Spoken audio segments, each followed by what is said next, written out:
Assalamualaikum warahmatullahi wabarakatuh.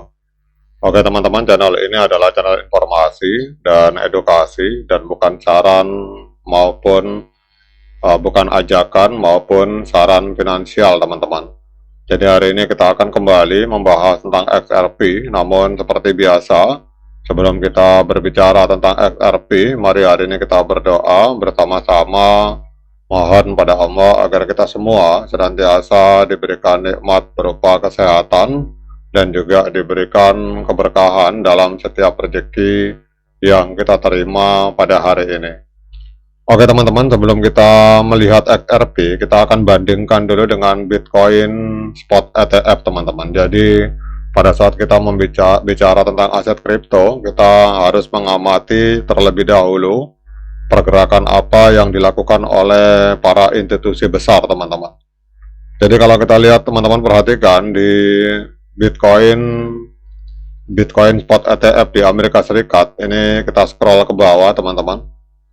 Jadi kalau teman-teman perhatikan, ini terjadi penjualan bertubi-tubi teman-teman. Jadi ini kelihatannya para institusi keuangan, ini kita katakanlah kita ambil bulan Juni teman-teman. Jadi pada tanggal 1 Juni ini perusahaan-perusahaan besar yang ada di Amerika Serikat melakukan penjualan 487 juta, tanggal 2 Juni 500 juta, bahkan pembeliannya kecil hanya 3 juta teman-teman. Jadi kalau teman-teman lihat ini, mulai tanggal 1 Juni sampai dengan tanggal 18 Juni, ini rata-rata mereka melakukan penjualan gila-gilaan teman-teman. Nah, siapa yang melakukan penjualan itu? Ini kalau kita lihat di sini nama-nama perusahaannya. Di sini ada BlackRock, kemudian ada Fidelity, ada Grayscale, ada Bitwise. Jadi dalam satu bulan, dalam bulan Juni ini terjadi penjualan gila-gilaan terhadap Bitcoin teman-teman, sehingga market cenderung mengalami pendarahan hebat. Nah sekarang kita bandingkan dengan XRP Spot ETF teman-teman. Nah ini pada tanggal 18 ini terjadi pembelian teman-teman, 2,55 juta US dollar. Nah sekarang kita akan lihat selama data selama bulan Juli teman-teman, bulan Juni saya koreksi. Nah ini kalau teman-teman perhatikan, ini katakanlah kita tarik langsung sampai ke bulan Mei. Ini mulai tanggal 1 Mei sampai dengan tanggal 29 Mei, ini hijau semua teman-teman. Jadi ini kelihatannya kita lihat institusi terus melakukan pembelian. Jadi nah ini para trader retail tidak mengamati data ini teman-teman. Jadi mau XRP itu naik atau turun, ini kita lihat mulai bulan Mei, ini para institusi besar terus melakukan pembelian XRP teman-teman. Nah kemudian tanggal bulan Juni, tanggal 1 ada pembelian 4 juta, 4,13 juta, tanggal 2 tidak ada pembelian.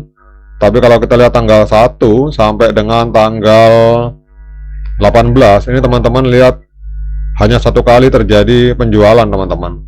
Yang lainnya ini mayoritas pembelian bertubi-tubi teman-teman. Jadi kalau kita lihat mulai bulan Mei sampai Juni, sementara kita semua tahu bahwa harga XRP itu naik turun, tetapi ternyata di balik layar institusi besar itu terus melakukan penyeroan XRP teman-teman. Nah ini data yang sangat penting menurut saya, dan ini data ini bisa kita lihat di Sosokelu teman-teman. Jadi kalau teman-teman yang belum memakai Sosokelu itu teman-teman silakan bergabung, nanti linknya akan saya letakkan di deskripsi yang ada di video ini.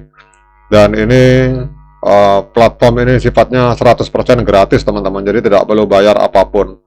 Jadi kita bisa lihat data pada saat XRP naik turun mengalami pendarahan, apa yang sedang dilakukan oleh para pemodal besar. Jadi bertolak belakang dengan Bitcoin, di mana Bitcoin kita lihat terjadi penjualan besar-besaran. Justru XRP ini hijau terus teman-teman. Justru XRP terjadi pembelian besar-besaran oleh institusi. Nah siapa yang melakukan pembelian? Di sini kita akan cek perusahaannya teman-teman. Nah ini kita lihat Bitwise, kemudian ada Franklin Templeton, ada 21 Share, ada Grayscale teman-teman. Sementara untuk BlackRock mereka belum mengeluarkan produk yang bernama XRP Spot ETF teman-teman. Namun rumornya mereka juga akan segera meluncing XRP Spot ETF. Rumornya seperti itu teman-teman. Kalau menurut saya mungkin mereka hari ini sedang menyerok tapi tidak mengumumkan sedang melakukan pembelian. Nanti kalau sudah banyak stoknya baru mereka akan launching teman-teman. Itu menurut analisa saya pribadi seperti itu. Nah, kita lihat di sini harga XRP hari ini masih mengalami penurunan 0,85%. Kalau kita lihat secara rupiah, ini XRP hari ini diperdagangkan di angka Rp20.279, teman-teman. Jadi coba kita rubah dulu ke US dollar. Jadi kalau secara USD ini kita lihat harga dari XRP ini 1,13 US dollar turun atau koreksi 0,85% dalam 24 jam terakhir, teman-teman. Jadi apa yang menyebabkan harga penurunan, teman-teman? Nah, ini yang menariknya kalau teman-teman perhatikan, dalam 5 hari terakhir dompet yang memegang minimal 1 juta XRP itu telah menjual lebih dari 30 juta token, sehingga total kepemilikan mereka turun dari 3,82 miliar menjadi 3,77 miliar XRP, teman-teman. Jadi pasokan ini masuk ke bursa spot, kemudian menyerap tekanan beli dan memperpanjang penurunan dari puncak 1,29 dolar minggu lalu. Jadi aliran masuk ETF XRP spot yang ada di Amerika Serikat yang lebih stabil itu memberikan penyeimbang, tapi belum cukup untuk membalikkan momentum jual. Jadi kelihatannya di sini para pemodal besar atau para retail ini berlomba-lomba menjual koin, tetapi ada paradok, teman-teman, ada kontradiksi di sisi lain. Secara ETF ini para institusi besar justru malah sedang menyerok, teman-teman. Jadi kita cek di sini, nah ini malah mereka sedang melakukan penyerokan gila-gilaan, teman-teman. Nah, ini teman-teman terserah mau ikut smart money atau ikut para whale biasa, yaitu kebijakan saya serahkan pada teman-teman. Kemudian kita lihat untuk technical analisisnya, atau kita lihat dulu trennya. Trennya memang masih tren penurunan karena harga masih berada di bawah EMA 13 dan EMA 21 dan masih berada di bawah EMA 200 hari, teman-teman. Kemudian kalau kita lihat technical analisisnya, moving average sinyalnya strong sell, kemudian osilator netral. Namun kalau kita gabungkan moving average dengan osilator hari ini, berdasarkan analisa dari TradingView, hari ini sinyalnya adalah sinyal sell untuk XRP, teman-teman, karena ada 14 indikator yang menunjukkan sinyal penjualan, sementara hanya 3 indikator yang menunjukkan sinyal pembelian, teman-teman.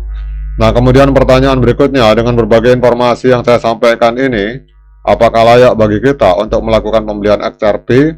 Nah, untuk menjawab pertanyaan tersebut, saya persilahkan teman-teman lakukan dior dan investigasi secara mandiri, karena uang Anda adalah tanggung jawab Anda masing-masing.